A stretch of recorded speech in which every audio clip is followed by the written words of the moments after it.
안녕하세요. 저는 현재 하루하루 정말 힘든 삶을 살고 있는 남자입니다. 지금 제 상황을 설명하는 게 쉽진 않지만 그래도 용기 내서 적어볼까 합니다. 그 이유는 위로라는 단어 하나 보고 여러분들께 도움을 받고 싶어 키보드 앞에 앉았습니다. 위로라는 단어는 따뜻한 말이나 행동으로 괴로움을 덜어주거나 슬픔을 달래주는 말인 거 다들 잘 알고 계실 겁니다. 그래서 저는 여러분들께 제 삶을 하소연하고 위로의 말 한마디 듣고 싶네요. 그때의 기억을 떠올리려고 하니 벌써 눈물이 앞을 가리기 시작하네요. 제 나이가 35살이었을 때 아내를 처음 만났어요. 정말 눈이 부셨고 처음으로 사랑이라는 감정이 제 몸속에서 전율이 흐르는 걸 느끼게 되면서 알 수 있었어요. 아내는 꽃집을 하고 있었습니다. 저는 일반 회사원이었고 그냥 아무 생각 없이 지나가다가 무심코 고개를 돌렸는데 저와 눈이 마주친 순간 느끼게 된 거죠. 엄청나게 많은 꽃들 사이에 너무나 빛났던 한 송이 꽃이 저를 보며 미소를 지어 보였고 그 미소에 얼굴이 빨갛게 된 저는 급하게 고개를 반대로 돌리고 가던 길을 가게 되었습니다. 정말 웃긴 게 그 거리를 10년이나 다녔는데 그때 처음 그곳을 바라봤던 것 같아요. 집에 돌아왔을 때 두근거리는 가슴을 진정시키려 냉장고에서 찬물을 숨도 안 쉬고 마셨었네요. 사람이 아닌 천사를 본 것 같았습니다. 그때 입고 있었던 옷이 흰색 원피스였거든요. 웨이브 파마를 하고 갈색 머리로 염색한 가녀린 여인의 모습이 제 인생의 최고의 여자로 들어오게 되었고 절대 놓치고 싶지 않아 용기 내 고백하기로 결심을 하게 되었어요. 교제를 하고 있는 사람이 있거나 결혼을 했을지도 모르는데 그런 거 전혀 신경 쓰지 않고 제가 제일 아끼는 옷을 장롱 속에서 꺼내고 헝클어진 머리를 만지고 불편해서 사두고 손목에 채우지도 않던 시계를 서랍에서 꺼내어 착용을 했고 최대한 잘 보일 수 있게 거울 앞에 서서 나름 완벽하다고 생각하는 모습으로 꽃집으로 향했습니다. 하지만 저는 꽃집 앞에 다가가지도 못하고 계속해서 주위를 맴돌았어요. 그렇게 한참 동안 주변에서 서성이다 보니 장님 아니면 다 알 수 있었는지 저를 계속 주시했고 결국 눈이 마주치게 되면서 저에게 손짓을 하더라고요. 그 순간 당황했지만 이때가 기회일 것 같아 조심스럽게 다가갔습니다. 뭐 필요하신 거 있으신 거예요? 아까부터 계속해서 저희 가게 앞에서 서성이시는 게 신경 쓰여서요. 꽃을 사고 싶은 거예요? 네. 꽃을 사고 싶은데 어떤 꽃을 사야 할지 몰라서요. 혹시 추천해 줄 수 있는 꽃이 있으신가요? 글쎄요. 꽃이라는 건 상황마다 다르기 때문에 왜 꽃을 사려고 하시는지 이유부터 알아야 되겠죠? 왜 꽃을 사려고 하시는 거예요? 그게요. 제가 사랑하는 여자가 있는데 오늘 첫눈에 반했거든요. 이런 감정 느낀 적 없었거든요. 첫눈에 반했다는 건 첫사랑인 거예요? 그럼 이 꽃이 좋을 것 같은데 어떠세요? 라일락이라는 꽃인데요. 운명적인 만남, 그리고 이 보라색 꽃은 사랑의 싹을 의미해요. 이 꽃이 좋을 것 같은데 어떠세요? 드릴까요? 저는 고개를 끄덕이며 그게 좋겠다고 떨리는 목소리로 라일락이라는 꽃을 달라고 말을 했어요. 저를 보며 웃으면서 잠시만 기다리라며 여러 가지 꽃을 섞어서 정성스럽게 포장을 해서 저에게 건네줬어요. 꽃을 건네받고 그 자리에서 우두커니 서 있자 저를 보며 고개를 갸우뚱하더니 2만 원이라며 손을 내밀면서 라일락 꽃은 하루 만에 시들기 때문에 선물 주는 분에게 꽃병에 넣어두면 그래도 며칠은 괜찮을 거라는 조언까지 해주었어요. 그런 세세한 모습이 너무 보기 좋았고 저는 그 자리에서 제 마음이 가는 대로 용기 내 고백하게 되었습니다. 그러자 당황스러웠는지 잠시 머뭇거리다가 꽃을 건네받았어요. 저는 안 받을까봐 가슴 졸이고 있는데 받아줬다는 것에 너무 기분이 좋았고 밝은 웃음으로 고개를 들자 저를 보며 고백해줘서 고맙긴 하지만 꽃다발 가격 2만 원은 줘야 한다고 웃고 있었습니다. 그리곤 한참 동안 배를 움켜쥐고 웃음을 참지 못하더라고요. 왜 계속 웃으시는 거예요? 저는 정말 힘들게 용기 내서 고백한 건데 제 고백이 마음에 들지 않았나요? 모르는 남자가 제가 좋다고 고백을 해왔는데 왜 싫겠어요? 당연히 기분이 좋죠. 저는 고백한 것 때문에 그러는 게 아니에요. 저희 가게 앞에 몇 시간이나 왔다 갔다 한 줄 아세요? 그 모습이 갑자기 생각이 나서 저도 모르게 웃음이 났네요. 미안해요. 고백하셨는데 일단 꽃다발 값은 주시고요. 그쪽이 저에게 마음을 표현해 주신 건 고맙게 받겠습니다. 나중에 가게 오시면 꽃다발 한 번은 무료로 해드릴게요. 이건 저에게 준 거잖아요. 그러니 그 정도는 배려할 테니 조심히 들어가세요. 그때의 아내는 계속해서 웃고 있었어요. 저는 마음만 받겠다는 말에 차였다는 걸 알고 뒤돌아 집으로 돌아왔습니다. 허탈감이 밀려오는 순간 술이 생각이 났고 냉장고로 걸어가는데 제 모습이 비친 전신 거울 앞에서 멈추게 되었어요. 거울 앞에서 저를 바라보고 있는 제 자신은 저를 보며 한심하다는 눈빛으로 쳐다보고 있었습니다. 그렇게 맥주에 제가 느꼈던 감정을 털어버리고 그날 선잠을 자다가 회사까지 지각을 하게 되는 최악의 하루를 보내게 되었어요. 그렇게 퇴근을 하고 집으로 걸어가고 있는데 꽃집이 보이기 시작하자 다른 길로 몸을 돌렸어요. 제 자신이 너무 쪽팔렸거든요. 그런데 피해간다고 했는데 하필 그때의 아내를 골목길에서 마주치게 되었어요. 저를 보더니 밝은 웃음으로 인사를 건넸고 저는 그런 모습에 괜히 심술이 올라와 고백도 받아주지 않았는데 웃지 말라며 기분 상했다는 어조로 대답을 하게 되었어요. 저 얼마나 알고 계세요? 아무것도 모르시잖아요. 저도 마찬가지로 그쪽에 대해서 아무것도 모르는데 고백했다고 해서 제가 감사하다고 말하고 곧바로 연인 사이가 되어야 하는 거예요? 잘 생각해보세요. 정말 이상하죠? 저는 그쪽 이름도 모르고 그날 처음 봤는데 저에게 고백했다고 받아준다는 게 말이 안 된다는 거예요. 저에게도 시간이 필요하지 않겠어요? 첫눈에 반했다고 해서 저도 첫눈에 반해야 하는 건 아니잖아요. 혹시 그렇게 생각하고 계신 건 아니겠죠? 피해 다니지 마시고 저에 대해 알아가려고 노력을 하세요. 그래야 저도 마음이 열리든지 말든지 할 거 아니에요. 그럼 살펴가세요. 저는 그 자리에서 뒤통수를 크게 맞은 것 같았어요. 다 맞는 말이었고 저 혼자만의 상상으로 움직이기만 했었던 거였죠. 그리고 그때 이후로 정말 많은 반성을 했습니다. 다음날 퇴근하고 제 나이와 이름을 먼저 얘기하면서 하나하나 알아가고 싶다며 다시 한번 제대로 된 고백을 하기 위해 꽃집이 제 집인 것 마냥 퇴근 도장 찍었습니다. 자잘하게 도와줄 수 있는 일들은 괜찮다는 말에도 나서서 해줬어요. 그렇게 하나하나 복잡할 것 같았던 끈을 풀어가면서 서로에 대해 알아가기 시작했습니다. 진심을 다해 노력하는 모습에 조금씩 문을 열어주게 되었고 데이트를 할 수 있는 기회를 가질 수 있었어요. 그날 날아갈 것 같은 느낌이었어요. 사랑하는 여자와 데이트를 한다는 건 정말 꿈만 같았죠. 행복한 추억을 만들 수 있게 저와 정식으로 연인 사이가 될 수 있는 좋은 기회라고 생각해 최선을 다해 준비하려고 했어요. 그런데 그때의 아내는 저에게 쓸데없는데 돈 쓰지 말라며 곱창에 소주 한잔 하자는 충격적인 말을 꺼냈습니다. 저도 곱창은 정말 좋아하긴 하지만 첫 데이트인데 저를 어필할 수 있는 두 번 다시 없을 기회를 곱창에 소주나 먹자는 말에 하늘이 무너지는 줄 알았습니다.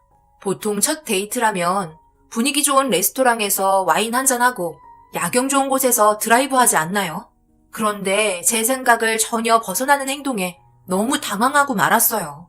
데이트 당일 정말 곱창에 소주 한잔 하러 가게 되었고 술 한잔씩 하며 저에게 건넨 한마디는 자기는 가식적인 거 싫다며 있는 그대로의 모습을 보여주겠다고 말하기 시작했어요. 그런 모습이 싫게 느껴지지 않았습니다. 진실된 모습을 보여주는 게 서로에 대해 많은 걸 알아갈 수 있다고 생각했죠. 그날 정말 많은 대화가 오고 가며 술의 힘을 빌려 제가 그동안 가지고 있었던 감정을 하나도 빠짐없이 얘기하면서 즐거운 시간을 보냈어요. 그리고 그토록 제가 원했던 연인 사이가 될 수 있었고 하루하루의 인생이 달라 보였어요. 사는 게 너무 행복했고 매 순간 그녀의 생각을 떨쳐버릴 수 없었습니다. 이런 감정 여러분들께서도 한 번쯤은 느껴본 적 있으시죠? 그 설렘은 지금도 제 가슴을 두근거리게 만들 정도로 그때의 기억은 너무 생생했어요. 하지만 모든 게 순조롭진 않았습니다. 결혼 문제에 한 가지 문제가 있었죠. 서로 결혼을 약속하게 되었지만 저희 어머니가 별로 좋아하지 않으셨어요. 그 이유는 아내에게 가족이 없었거든요. 어떻게 살아왔는지도 모르는 여자가 뭐가 좋다고 결혼하겠다고 난리를 치는 거야. 너희 아버지는 허락해도 나는 절대 싫다. 코딱지만한 꽃집에서 돈도 안 되는 일 하고 있는데 내가 그런 며느리를 들일 필요는 없잖니. 결혼은 너 혼자 하는 게 아니야. 양가 집안 재산도 보고 어느 정도 서로 맞아야 하는 거지. 아무것도 없이 혼자 사는 여자들은 귀가 구린 거야. 내 말 무슨 뜻인지 알지? 이쁘고 착해 보여도 그 내막은 알 수 없다고. 돈 좀 있는 남자 꼬셔서 인생 편하게 살려는 여자들이 얼마나 많은데. 뒤가 너무 찝찝해서 나는 받아줄 수 없으니 더 이상 결혼하겠다는 말 입 밖으로 꺼내면 그때는 엄마랑 인연 끊는다고 생각하면 된다. 알겠니? 내가 여태까지 널 어떻게 키웠는데 이건 배신이라고. 저희 어머니가 결혼을 너무 강하게 반대하셔서 어떻게 해야 할지 몰랐어요. 그렇게 화를 낸 것도 처음이었거든요. 항상 자상하시기만 하셨던 엄마 입에서 막말이 나오는 걸 보니 생각보다 큰 충격을 받게 되었고 어떻게 설득을 시켜야 할지 하루하루 고민에 힘들어할 때 이런 제 마음을 알았던 건지 갑자기 초인종 소리가 들렸고 그때의 아내는 직접 집으로 찾아왔어요. 저희 가족 모두가 놀랐죠. 말없이 찾아와서 아무런 준비를 하지 못했습니다. 아내는 이렇게 하지 않으면 엄마가 만나주지 않을 것 같아 내린 결정이라며 현관 앞에서 들어오라는 말을 할 때까지 기다리고 있었어요. 어머니는 무슨 말을 하는지 들어보기라도 하자며 거실에 앉아 기다렸고 조심스럽게 들어온 용기 낸 모습에 너무 고마웠습니다. 저를 받아주시는 게 아무래도 힘드시겠죠. 제가 부모님도 없고 과거에 어떻게 살았는지 모르셔서 불안해하시는 거 충분히 이해할 수 있어요. 그래서 제 사정을 설명해 드려야 할 것 같아 이렇게 말도 없이 무작정 찾아왔습니다. 안 그럼 어머님께서 제 얼굴도 안 봐주실 거라는 거 저도 충분히 알고 있었거든요. 우선 이것부터 받으세요. 이건 지금 현재 제 몸 상태예요. 아주 건강하다는 검진 결과서고요. 그리고 이건 꽃집 운영하면서 하루에 얼마나 벌렸는지 알 수 있는 영수증이에요. 한 달 기준 1년치 영수증입니다. 그리고 이건 제 통장이에요. 허튼 데 쓴 적 없고 차곡차곡 모아두었어요. 부모님 교통사고로 세상 떠나게 되시면서 홀로 살아오는 동안 한 번도 나쁜 길로 빠진 적 없이 정말 착하게 살아왔어요. 그러니 저희 결혼 허락해 주시면 안 될까요? 앞으로 열심히 사는 모습 보여드릴게요. 그래요, 어머니. 우리 결혼 허락해 주세요. 윤혜 씨가 이렇게까지 했잖아요. 사람 사는 거 다 똑같은데 이렇게까지 해야겠어요? 어머니도 아버지랑 결혼할 때 아버지만 보고 결혼했잖아요. 그때와 다르게 지금 저희는 능력도 어느 정도 있는데 윤혜 씨 부모님 없다고 이런 식으로 차별하는 건 아니죠. 저희 생각도 존중해 주세요. 어머니는 한참을 윤혜 씨 얼굴을 보면서 그동안 모았던 재산과 꽃집에서의 하루 매출을 보고 고민하시다가 결국 허락해 줬습니다. 정말 어렵게 받은 결혼 승낙에 저희는 서로 너무 좋아 부모님 앞에서 껴안게 되었어요. 그리고 서로의 행복을 약속하는 결혼 반지를 교환하게 되었고 그토록 원했던 결혼 생활을 하게 되었습니다. 사랑하는 사람이 매일 아침 눈을 뜨면 옆에 있다는 게 너무 행복했어요. 아내는 저희 부모님께 정말 잘하려고 노력했고 그런 모습에 저도 아내에게 최선을 다해 사랑해 주었습니다. 그리고 저희에게 사랑스러운 딸이 태어나게 되었어요. 어머니는 내심 아들이길 바랬었지만 나중에 둘째도 계획하라며 진심으로 축하해 주셨고 어머니가 아내의 산후조리를 해주면서 그동안 많은 대화가 오고 갔는지 어머니의 예전 모습은 찾아보기 힘들었어요. 딸처럼 대해주셔서 저는 뒷전일 정도로 어머니와 아내의 관계는 너무 좋았어요. 그렇게 우리의 삶은 순식간에 5년이라는 시간이 지났습니다. 그런데 문제가 하나둘 생기기 시작했어요. 시간이 지날수록 저에게 이상할 만큼 잔소리가 늘어나는 모습들에 아내에게 문제가 있는 것 같았습니다. 여보, 내가 아까 뭐라고 그랬어? 옷은 옷걸이에 걸어서 장롱에 걸어 놓으라고 그랬지? 한 번 말하면 들어야지. 그리고 양말 뒤집어서 빨래통에 그대로 넣으면 어떡해? 난 이런 거 싫어하잖아. 내 말 좀 들으면 안 돼? 아기 보고 집안이라는 게 쉬운 줄 알아? 당신이 한번 아기 봐볼래? 회사에서 퇴근하고 집에 들어오면 그냥 잠만 자고. 나도 다 때려치우고 여행이나 가버릴까? 계속 말 안 들으면 여행 가서 다시는 돌아오지 않을 거야. 갑자기 왜 화를 내고 그래? 사랑스럽고 좋다며. 그런데 갑자기 그렇게 화를 내면 내가 얼마나 당황하겠냐? 뭐? 사랑스럽다고? 이런 식으로 막 행동하는 건 나에 대한 배려가 아닌 거지. 그건 콩깍지 씌었을 때고 지금은 현실이잖아. 아내는 제가 너무 게으르다며 면박을 줬어요. 결혼하고 아기를 키우다 보니 스트레스를 많이 받는 것 같아 쥐죽은 듯이 지냈고 시키는 대로 잘 해오고 있었습니다. 그런데 늦은 새벽 전날에 먹은 음식이 간이 좀 셌는지 갈증이 나서 눈을 뜨게 되었어요. 그런데 거실에서 흐느끼는 소리가 들리길래 고개를 돌려보니 아내는 제 옆에 없었습니다. 거실에서 홀로 무얼 하는지 알 수 없어 조심스럽게 문을 열어보니 휴지가 한가득 거실 테이블에 쌓여 있었고 그 모습에 너무 놀라 급하게 달려가 왜 그러냐며 물어보니 방금 전까지 슬픈 영화를 봐서 그런 거라고 신경 쓰지 말라면서 화장실로 들어갔어요. 하지만 저는 느낄 수 있었어요. 아내에게 다른 문제가 있다는 것을요. 그래서 인터넷을 찾아보니 산후 우울증인 것 같더라고요. 갑자기 눈물을 흘린다든지 순간순간 변화되는 모습들의 증상이 비슷했어요. 아무래도 정신과 치료를 받아야 할 것 같아 밥을 먹으면서 조심스럽게 얘기했어요. 아무래도 민감한 문제이다 보니 눈치를 보면서 말을 꺼내게 되더라고요. 오늘따라 당신이 준비한 음식이 너무 맛있는데? 다른 날보다 오늘이 더 특별한 것 같네? 그런데 그 옷은 뭐야? 못 보던 건데? 목걸이랑 귀걸이도 했네? 가끔 분위기를 바꿔보는 것도 스트레스 푸는데 좋은 방법이긴 하지. 나는 이런 원피스 별로 좋아하지 않고 반지랑 귀걸이는 알레르기가 있어서 빨갛게 올라와서 하기 싫은데 억지로 하는 거야. 당신이 이런 거 좋아하니까 참고 하는 거라고. 내 마음이 어느 정도인지 알겠어? 내가 그런 말까지 했었나? 사소한 것까지 신경 써주느라 당신이 고생이 많네. 미안해. 그렇게 하지 않아도 되니까 얼른 옷 갈아입고 액세서리도 빨리 빼. 알레르기 더 심해지겠다. 그런데 우리 딸은 왜 이리 성장이 더딘 것 같지? 하나도 달라진 모습이 없어. 다른 애들보다 좀 느린 건가? 아직도 걷지 못하는 게 문제가 좀 있어 보이기도 하고. 무슨 말이야. 지금 잘 크고 있는데 내가 봤을 땐 당신이 제일 큰 문제야. 정신 좀 차려. 나랑 우리 딸한테 신경을 쓰라고. 왜 모른 척하고 아닌 척 무관심한 태도를 나타내는 건데? 당신은 잘한다고 생각하겠지만 내가 봤을 때 전혀 그렇지 않거든? 나는 그래도 당신한테 잘 보이려고 노력하고 있는데 당신은 항상 제자리 걸음만 하고 있잖아. 여보, 아무래도 우리 병원을 같이 가봐야 할 것 같다. 당신 우울증이 좀 온 것 같은데 가서 상담 좀 받아보기로 할까? 당신에게 정신병이 있다는 말을 하는 게 아니라 요즘 스트레스를 많이 받은 것 같아서 같이 상담을 받아보면 해결책이 보일 수 있고 어려운 상황 잘 헤쳐나갈 수 있을 것 같은데 내 생각 너무 부정적으로만 받아들이려고 하지 말고 분명 좋은 결과를 가져올 수 있을 거야. 그리고 당신 잠이 좀 부족해서 신경이 좀 날카로워지는 경우도 있어. 아내는 제가 하는 말을 더 이상 듣고 싶지 않았는지 정신병원은 너나 들어가라며 화를 내고 딸과 함께 방으로 들어갔어요. 걱정돼서 한 말이었는데 되레 욕만 엄청 먹게 되었고 아내와의 사이는 점점 더 안 좋아졌습니다.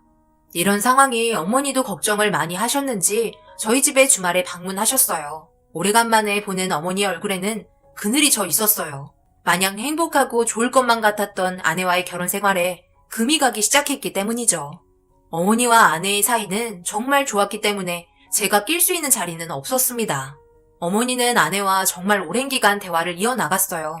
저에게는 털어놓지 못하는 속마음을 꺼내서 얘기하는 것 같아 기분이 좋지 않았습니다. 그래서 둘이 대화하는 내용을 듣고 싶어 작은 방에 몰래 다가가 문에 귀를 대고 듣고 있는데 저는 너무 놀란 나머지 급하게 안방으로 들어오고 말았습니다.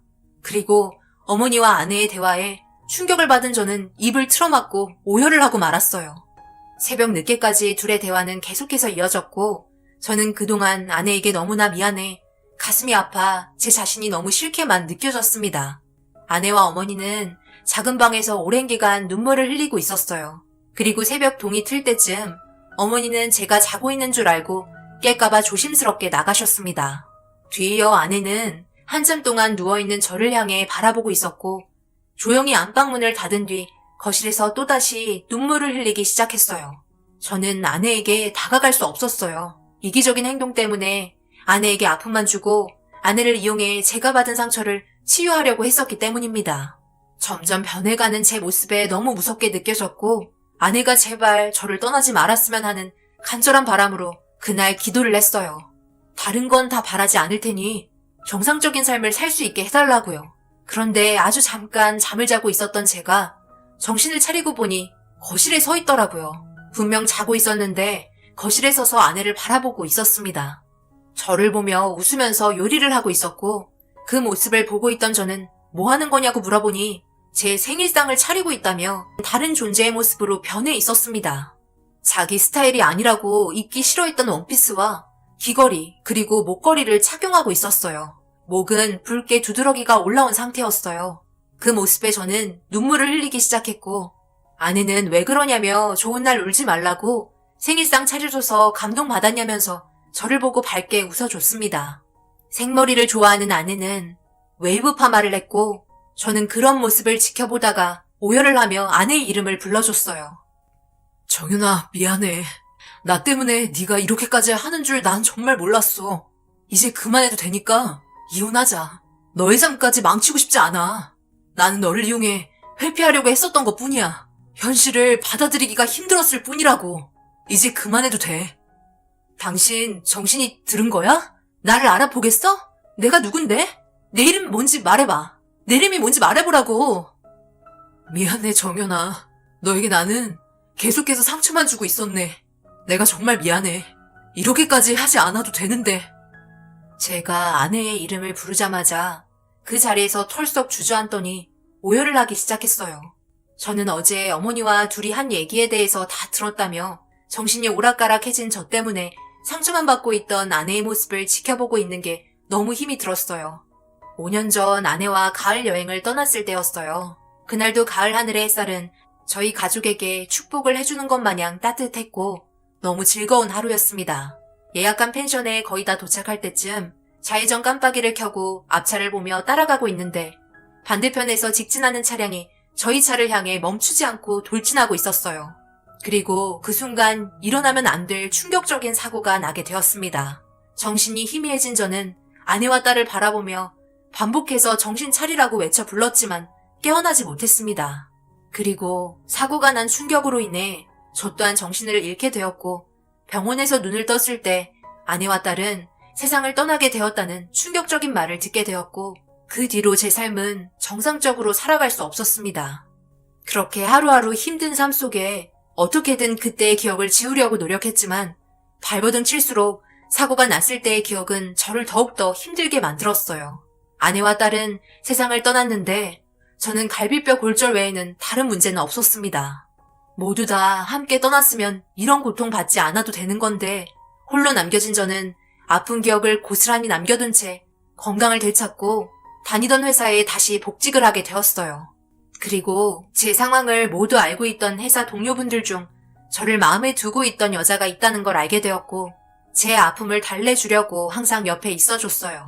그런 감정이 싫지 않아 아픈 과거의 기억을 떨쳐버리려 그녀의 뒤로 숨어버렸습니다. 그렇게 결혼까지 하게 되었고 새로운 삶을 살려고 발버둥치기 시작했어요. 그런데 저에게 사고의 충격으로 인해 후유장애가 뒤따르기 시작했고 병원에서 진단 결과 외상성 치매라는 판정을 받게 되었습니다. 상태가 점점 안 좋아질 거라는 진단을 받게 되면서 차라리 잘 됐다 생각했어요. 과거의 기억을 지울 수 있을지도 모르니까요. 하늘에서 제가 힘들어하는 걸 알고 도와주는 줄 알았습니다. 그런데 그건 제 생각일 뿐 현실은 그렇지 않았어요. 과거의 기억과 현실을 공존하면서 어떤 게 현실이고 과거인지 인지 기능까지 저하가 빠르게 진행이 되고 있었습니다. 그리고 과거의 기억은 교통사고가 나기 전 전처와의 행복했던 기억만 남아 있었어요. 치매가 재발할 때 저는 아내에게 전처의 이름과 과거에 했던 버릇들을 그대로 나타내었고 그런 모습 전부를 지금의 아내는 받아들이고 있었습니다. 그래서 자신의 스타일이 아니었던 원피스와 알레르기가 있는데도 목걸이와 귀걸이를 착용했고 아내는 과거의 세상을 떠난 전처의 역할을 대신해주고 있었어요. 정신이 돌아왔을 때는 아무렇지도 않은 척 행동하면서 제가 더 이상 더 큰 충격을 받지 않게 상태가 호전될 수 있게 노력해 주었습니다.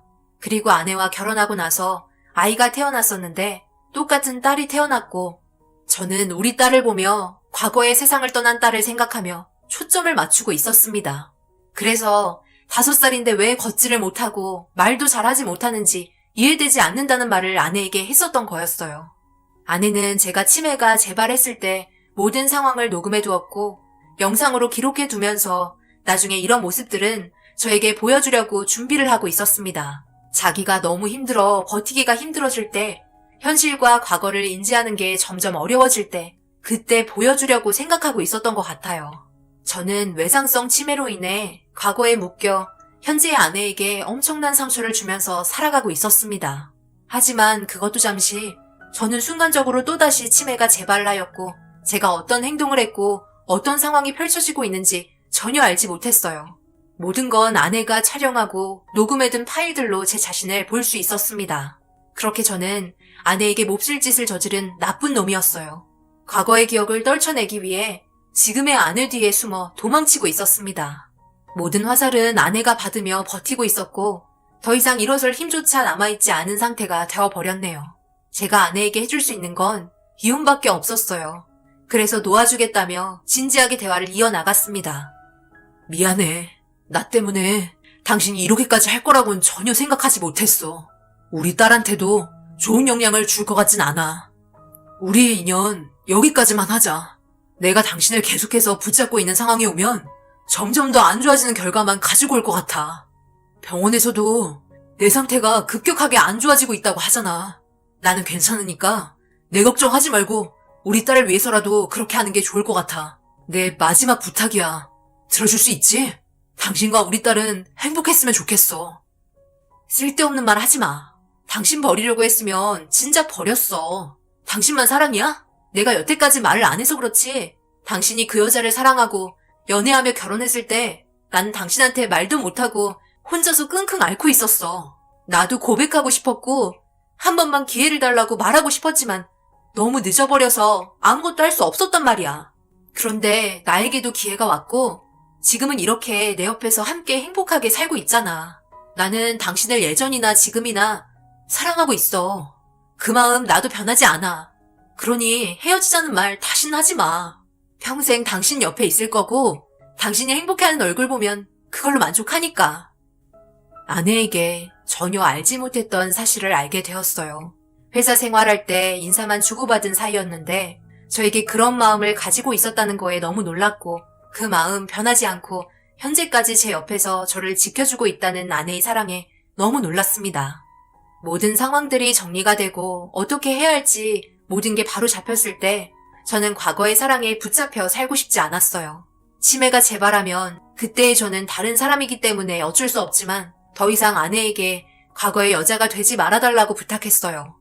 정신이 있을 때 아내와 딸에게 어떻게든 도움을 주고 싶었고 제가 할 수 있는 일을 찾아야 했습니다. 그러던 도중 전처가 세상을 떠나고 꽃가게를 묵혀두고 있던 게 생각이 떠올라 그때의 기억을 되살려 다시 꽃가게를 오픈했어요. 아내는 무슨 상황인지 알지 못한 상태에서 제가 하는 일을 묵묵히 지켜보았고 시간이 많이 없다고 생각한 저는 정신을 붙잡고 있을 때 최대한 많은 일들을 해야만 했습니다. 저는 회사에서 운영했던 온라인 마켓과 접목을 시켜 온라인으로 꽃 판매를 하기 시작했어요.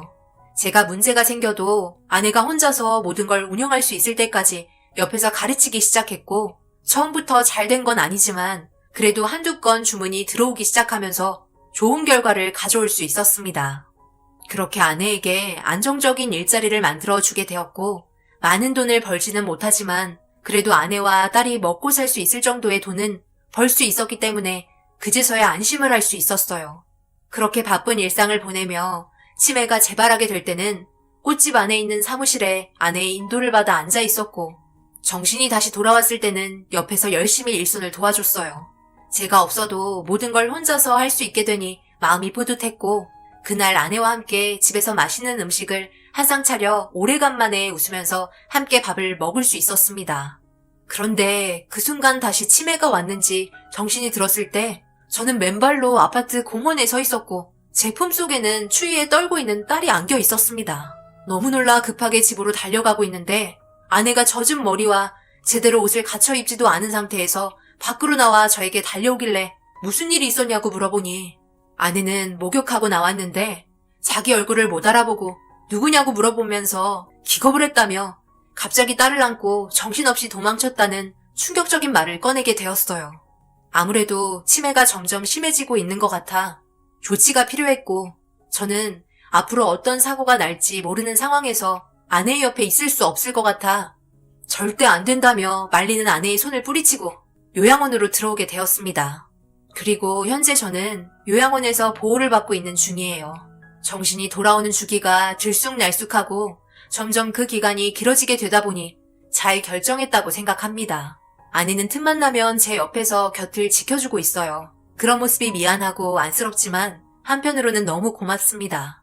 솔직히 요양원에 들어왔을 때 두려웠고 외로웠는데 아내가 제 옆에 지켜주고 있다는 점이 정신적으로 많은 도움이 되네요.